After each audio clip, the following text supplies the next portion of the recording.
अस्थायी व्यवस्था थी। 1952 में राज्यसभा का भी गठन नहीं था, राज्यों में चुनाव नहीं होते थे। 1951 में बिना अधिकार के अध्यादेश के जरिए संविधान संशोधित किया। नहीं, देखिए, प्रधानमंत्री जी को जो स्क्रिप्ट राइटर है ना, उनका बहुत नुकसान करवा रहा है और देश का भी नुकसान हो रहा है। संविधान सभा एम्पावर्ड थी भाई, कुछ पता है 47 में क्या हालत थी, खून की नदियां दोनों तरफ बह रही थी। मतलब कुछ भी बोल के निकल जाइएगा। वो क्या था संशोधन, मैं बता रहा हूं, इज इकोनॉमिकल विद फैक्ट्स, पूरे तथ्य नहीं रखे। जो हमारे वल्नरेबल ग्रुप्स हैं SC ST के लिए, तो राइट टू इक्वालिटी में वो प्रोविजन चेंज किया गया कि nothing in this article stop the state from making special provision. मतलब आपको थोड़ी तो समझ होनी चाहिए। संविधान सभा ने ही संविधान बनाया ना, एम्पावर्ड नहीं थी, इंटरिम गवर्नमेंट थी। उस वक्त के हालात के मद्देनजर रीजनेबल रेस्ट्रिक्शन की बात हुई थी, कम्युनल पोलराइजेशन की पूरे देश में कोशिश हो रही थी। अब देश के प्रधानमंत्री हैं, तथ्यों के साथ खिलवाड़ मत करिए।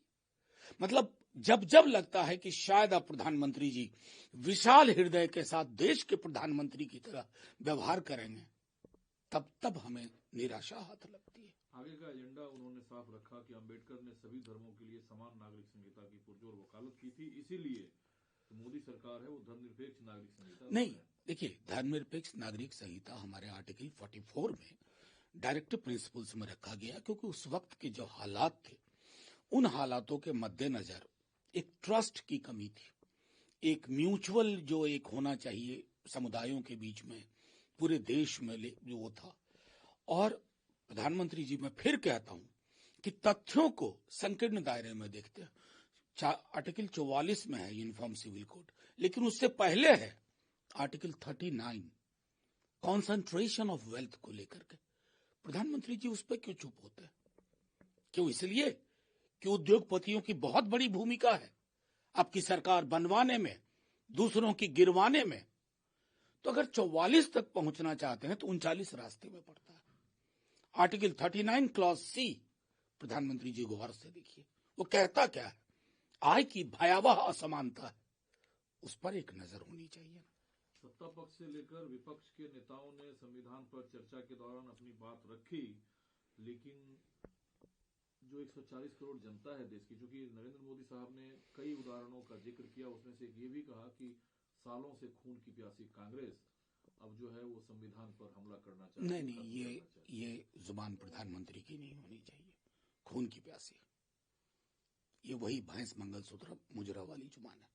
प्रधानमंत्री जी का ओपनिंग रिमार्क था कि जिस गहराई से बहस होनी चाहिए थी वो नहीं हुई, लेकिन वो भी गहराई नहीं ला पाए, बहुत सतही बात करके निकले। संविधान पर अगर चर्चा हो तो ये हो कि हमने हासिल क्या किया। फ्रीडम हाइफनेटेड कर दिया आपने, नाम और सरनेम पे तय हो रहा है कि कौन जेल में रहेगा। विंडिक्टिवनेस की हाइट, इंदिरा जी को तो इमरजेंसी लगाना पड़ा। आपके सलाहकार बहुत स्मार्ट है, बिना इमरजेंसी लगाए फादर स्टैन स्वामी के साथ क्या हुआ, अभी बस्तर में क्या हो रहा है, किसी भी संगठन को अनलॉफुल बना दे रहे हैं आप। मूल निवासी अधिकार मंच या जो वहां का है, तो इस तरह के पूरे देश में सरनेम, अगर आपका खालिद है आप जेल में, हैदर है जेल में, सैफी है जेल में, ट्रायल नहीं हो रहा है, कोई मुकदमा नहीं, इमाम है। मतलब मैं कह रहा हूं कि इतनी लंबी फहरिस्त है, क्या क्या बताऊं। तो प्रधानमंत्री जी को तबसरा करने से पहले आईना भी रखना होगा ना।